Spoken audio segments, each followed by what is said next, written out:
welcome back to Beauty Bee and to another edition of palettes that really should exist. Today we have a new victim and it is Colourpop Cosmetics. Now, I didn't realize when I was making these palettes that Colourpop was already somewhat working on the same wavelength. They just came out with the Orchid You Not. I think that's the name. It's the Orchid collection, which is sort of a red-violet collection, and my concept for this set of 6 palettes was a set of the 9 pans that were all floral inspired. While none of them are quite monochromatic, they all have sort of that monochromatic vibe to them. You kind of get the feeling with most of these that if color is a spectrum. If we had decided where the lines in the color spectrum existed between, say, blue and purple or between green and blue, if we just shifted where those lines were a little bit, I think most of these would be monochromatic palettes. So let's get into it. I think that this will make more sense once I just start talking about the palettes. The first one that I want to share is a poppy themed palette. Now, I made this and then I realized that Colourpop actually has a poppy palette because of course they do. And then I decided I wasn't going to change it anyway. This is a coral to rust palette. I think it is very, very pretty.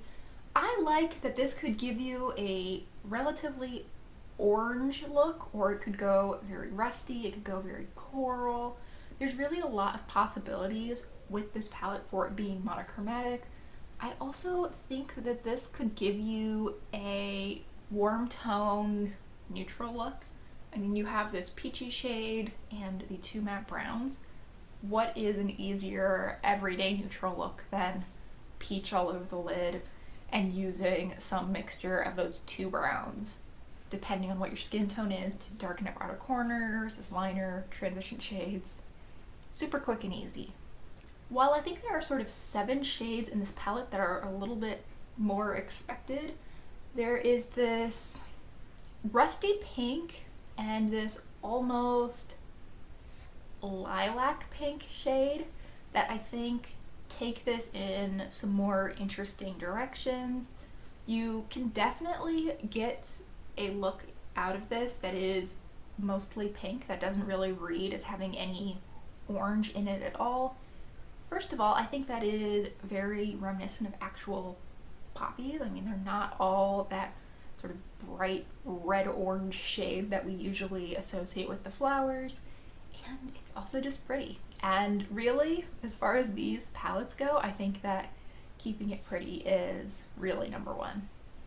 This next palette is one of my favorites. This is themed around marigolds, and it is essentially a chartreuse palette. It's a very greenish yellow or a yellowish green, depending on your point of view. And I think that this does really fit well with marigolds. I love this sort of bold color. And I think that this is one of those color schemes that could work equally well for fall, spring, or summer. Admittedly, I don't see this as a winter palette. Obviously, you could wear it through the winter. There are definitely looks that you could build with this palette that I think would definitely give you a winter vibe. But I look at this and I wouldn't be surprised if this was labeled as a spring release, a summer release, or fall release. I think that the balance of colors is really nice here. There's nothing that's super similar, even though there are essentially 3 different takes on gold in this palette. I think they are all different enough that you would really be able to discern the differences between them on your eye, which is important because you don't want to pay for 9 shades and then essentially be getting 8 shades, but a really giant pan of one. I mean, guess it depends on the shade, but probably not with golds. And this does not go super deep. There are definitely other palettes in this collection that go much deeper. Actually, I think most of them will go pretty deep, but I think there is enough of a range here that you could definitely get a nice amount of dimension. I'm kind of surprised that Colourpop doesn't have anything super similar to this. I mean, maybe they do and I'm forgetting something, but I thought that the two most likely culprits were the Baby Yoda palette, which is definitely more olive and really doesn't go into yellow at all, and the, I believe it's Boudoir Noir, which was their holiday release for 2020, and neither of them is actually all that close. I would not be surprised if Colourpop comes out with something pretty similar to this relatively soon. It seems like they have a palette for most types of colors, and they really don't have anything that hits this yellowy green.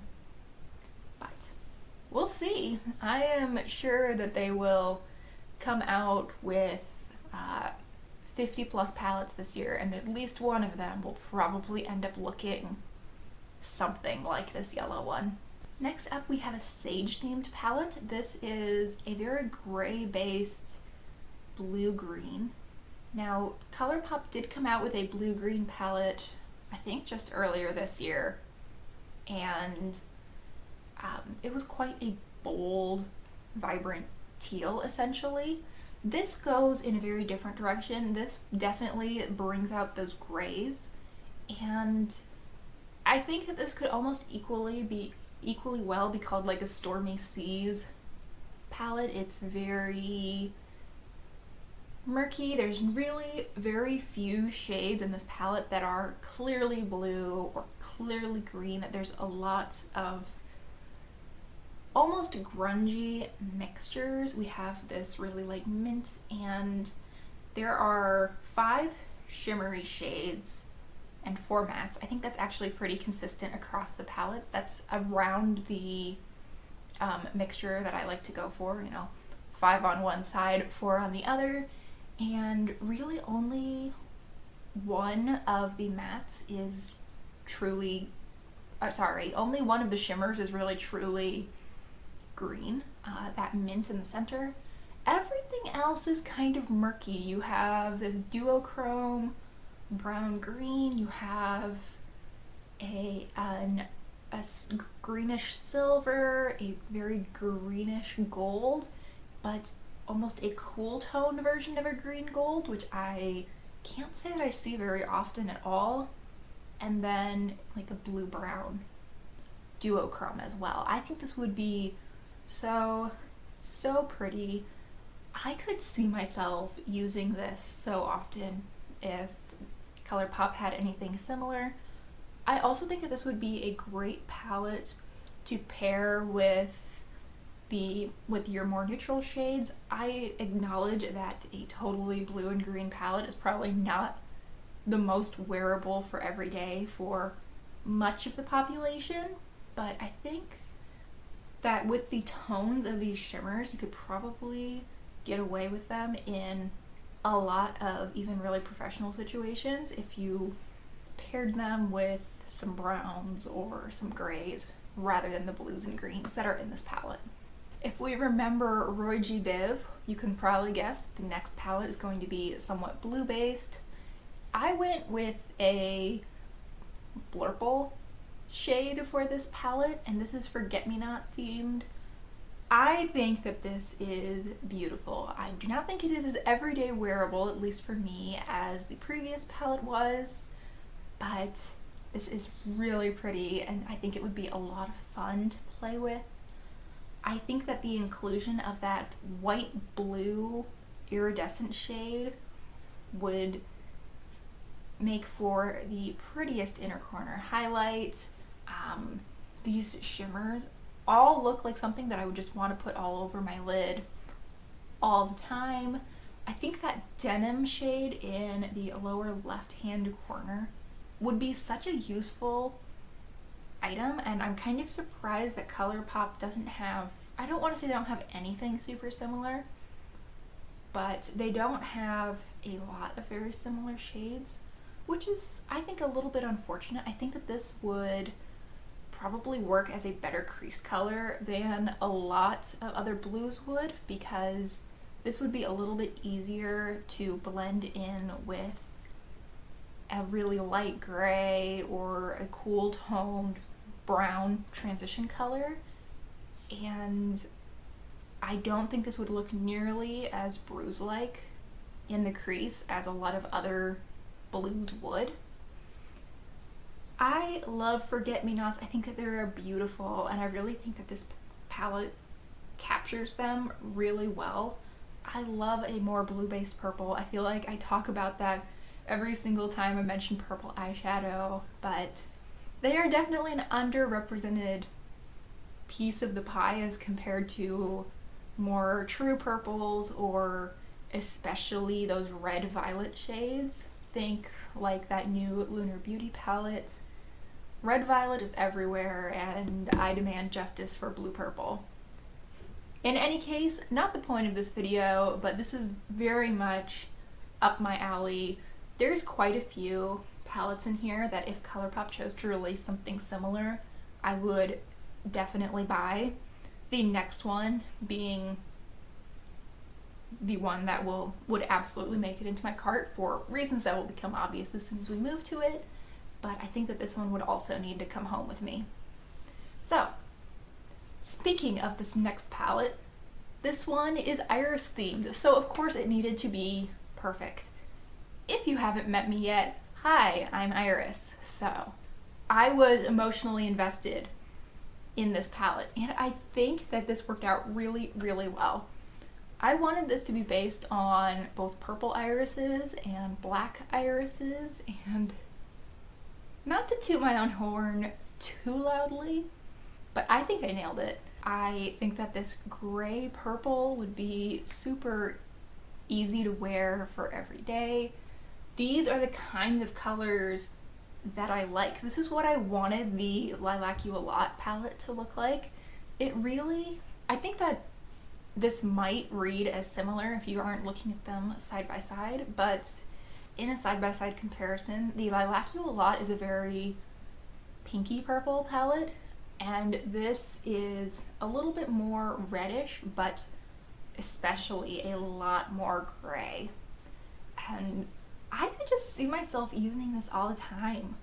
The mattes in this palette are just super easy to wear. They would also be really easy to bring in if you had just cooler toned neutrals in your collection, cooler toned neutral shimmers. I think that these mattes would be the perfect shades to mix with those. And of course, I love the shimmers. I love these gray-based purples. I think that they are absolutely gorgeous. And just like I was saying with the blue palette, with that iridescent white blue shade, I think that this white with a lot of pink and purple to it, a lot of sparkle, would be a great inner corner highlight. I also think it would make a great topper shade right in the middle of the lid, especially with the 3 more purple of the 4 other shimmers. I think that that would be stunning.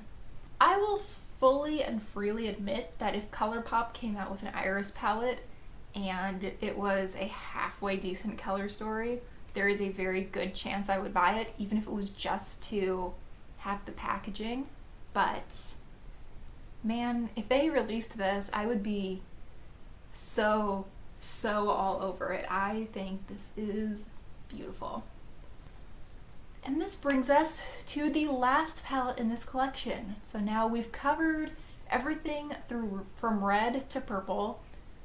So we've covered the rainbow at this point, more or less, but I wanted to release a palette that was almost black themed.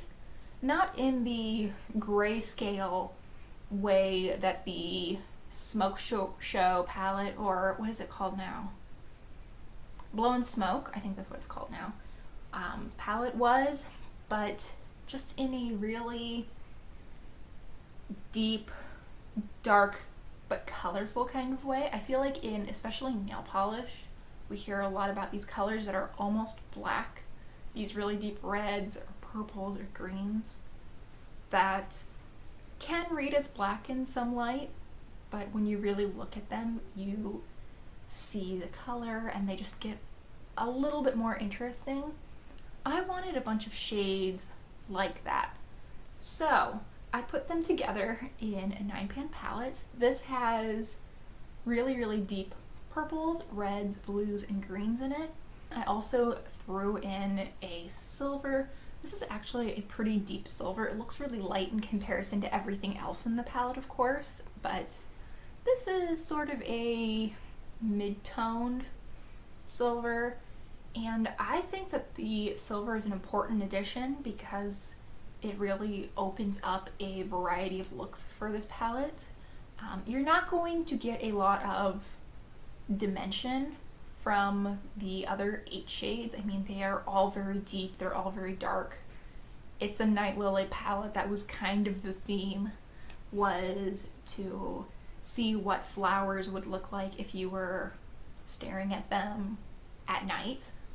You know, when there's just a little bit of light and you can kind of make out color, but not really. That is what I wanted to come across. However, adding that silver in really makes this palette a lot more usable because you can use the silver over much of your lid and then bring in those deeper shades to deepen up outer corners as liner, to blend into your crease, any other way that you would use those shadows. I think this palette would also work quite well for people with much deeper skin tones. I'm very confident with eyeshadow at this point. However, looking at a palette with 8 nearly black shades in it is still a little bit overwhelming. However, I think if you were deeper, that these shades would likely be a little bit more approachable.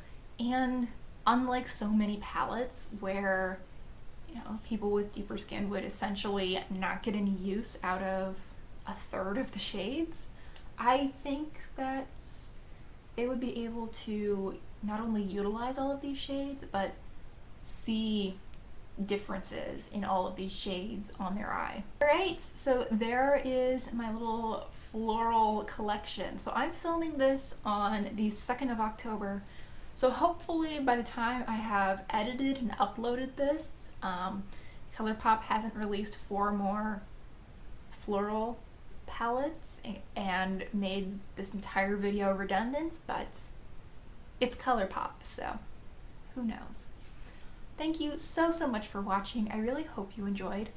If you like these kinds of videos, I have done several of them in the past, and I will have the playlist that I've made linked up in the cards if you would like to check them out. Thanks again for watching. Please consider liking and subscribing if you enjoyed this video, and I really hope that I will see you all in the next one. Bye!